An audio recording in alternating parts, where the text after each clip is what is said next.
Assalamualaikum warahmatullahi wabarakatuh.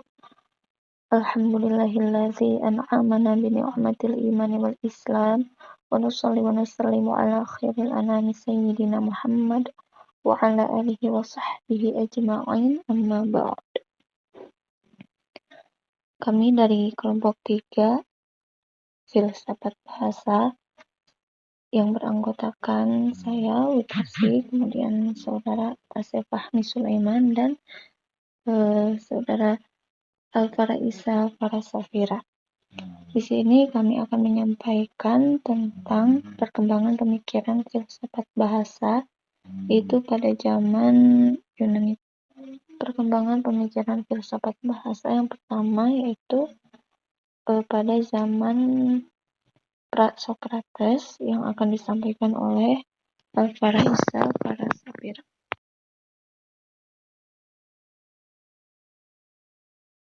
Masa pra-Sokrates.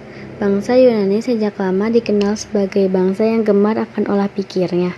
Namun demikian, sebelum para filsuf hadir dengan kemampuan refleksinya, bahasa merupakan media pengungkapan daya magis dalam komunikasinya dengan para dewa dan kekuatan supernatural lainnya. Pemikiran filsafat Yunani bergeser dari filsafat alam kepada filsafat bahasa. Bahkan masa Herakleitos ini disebut sebagai asal mula filsafat bahasa.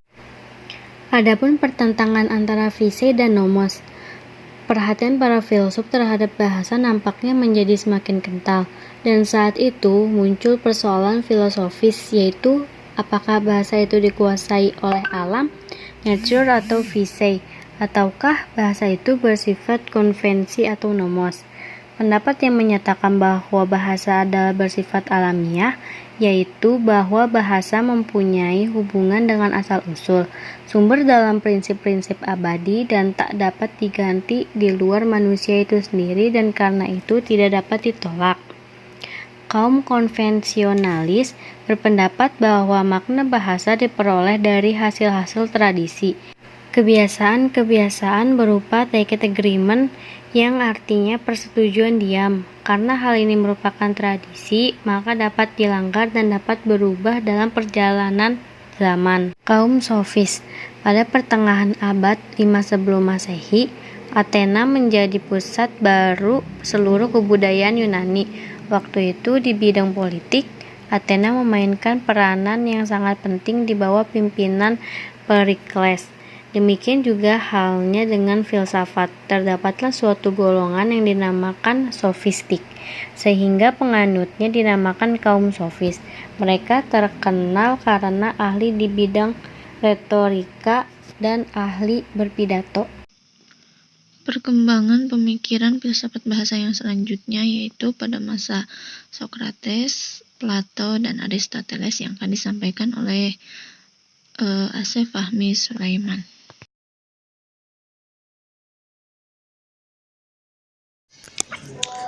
Sokrates hidup antara tahun 469 sampai 399 sebelum Masehi. Ia adalah seorang filsuf Yunani. Ia sangat menaruh perhatian pada manusia dan menginginkan agar manusia itu mampu mengenali dirinya sendiri. Menurutnya, jiwa manusia merupakan asas hidup yang paling dalam. Jadi, jiwa merupakan hakikat manusia yang memiliki arti sebagai penentu kehidupan manusia. Berdasarkan pandangan itu, ia tidak mempunyai niat untuk memaksakan orang lain menerima ajaran atau pandangan tertentu. Ia justru mengutamakan agar orang lain dapat menyampaikan pandangan mereka sendiri.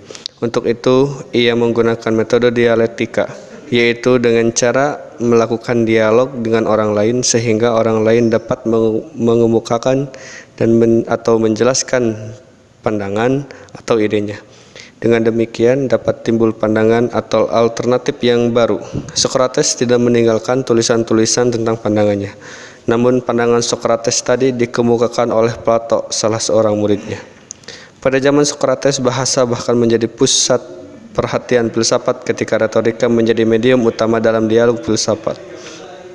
Sokrates dalam berdialog ilmiah dengan kaum sofis menggunakan analisis bahasa dan metode yang dikembangkannya dikenal dengan metode dialektis kritis. Menurut Socrates, objektivitas kebenaran filosofis perlu diungkapkan dalam satu analisis bahasa secara dialektis dan dengan didasarkan pada dasar-dasar logika. Akibat kekacauan dan kelicikan kaum sofis, maka Socrates meluruskan dengan satu metode dialektik kritis. Proses dialek kritis ini mengandung suatu pengertian dialog antara dua pendirian bertentangan atau merupakan perkembangan pemikiran dengan memakai pertemuan interplay antar Plato hidup pada tahun 427 sampai 347 sebelum Masehi.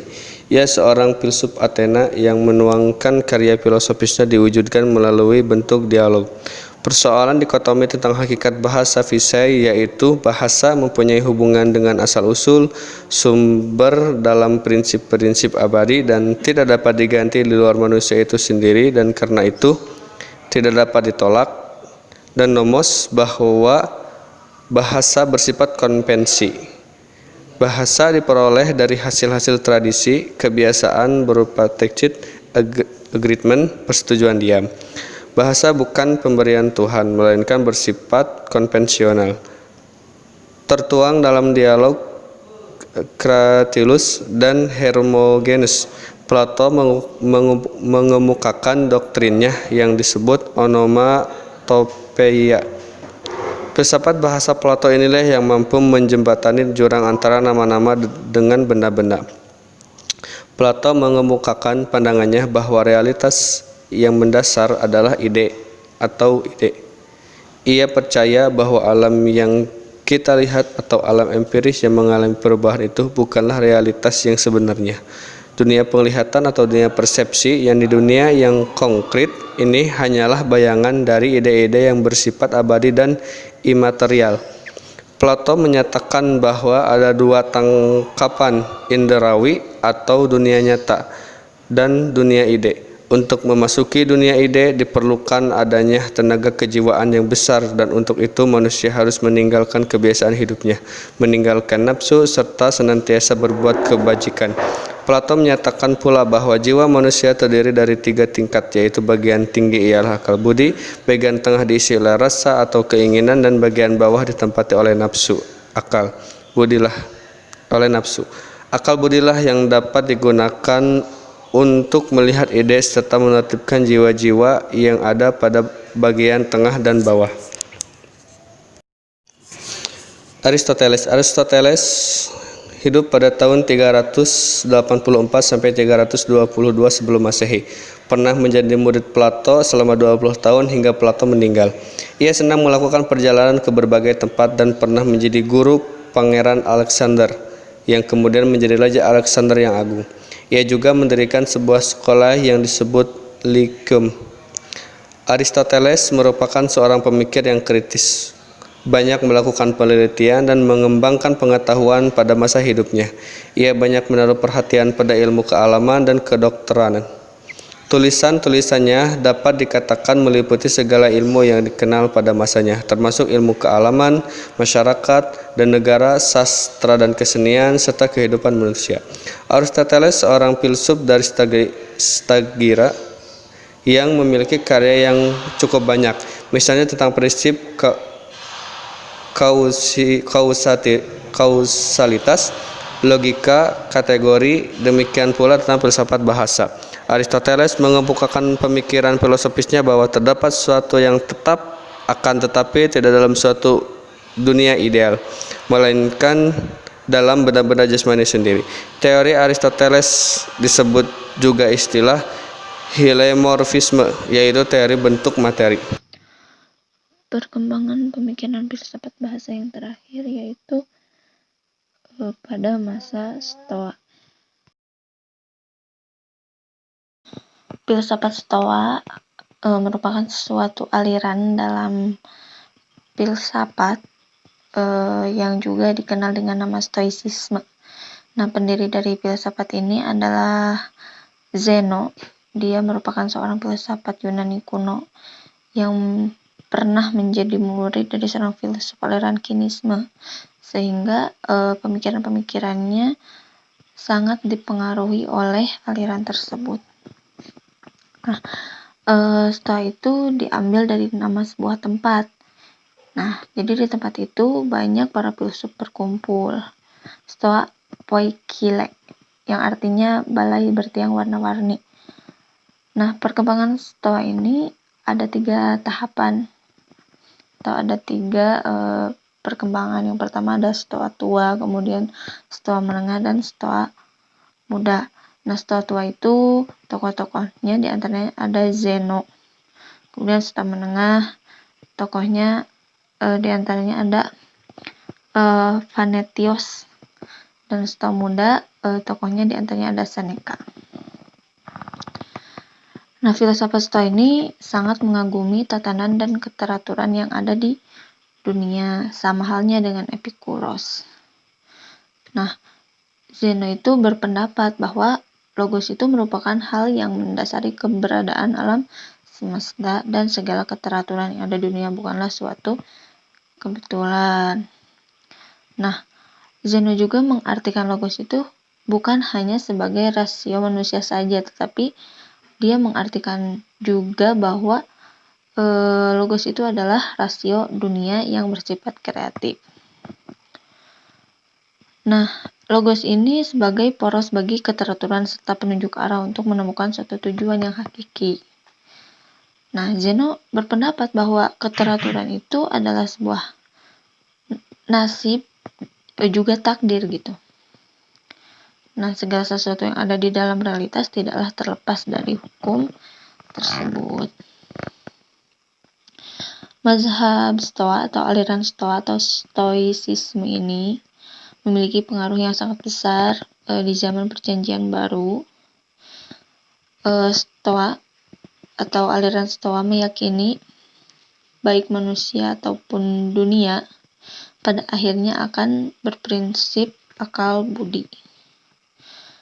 Aliran ini berpendapat misal jika seorang laki-laki dan perempuan yang ingin hidup baik harus hidup serasi dengan alam.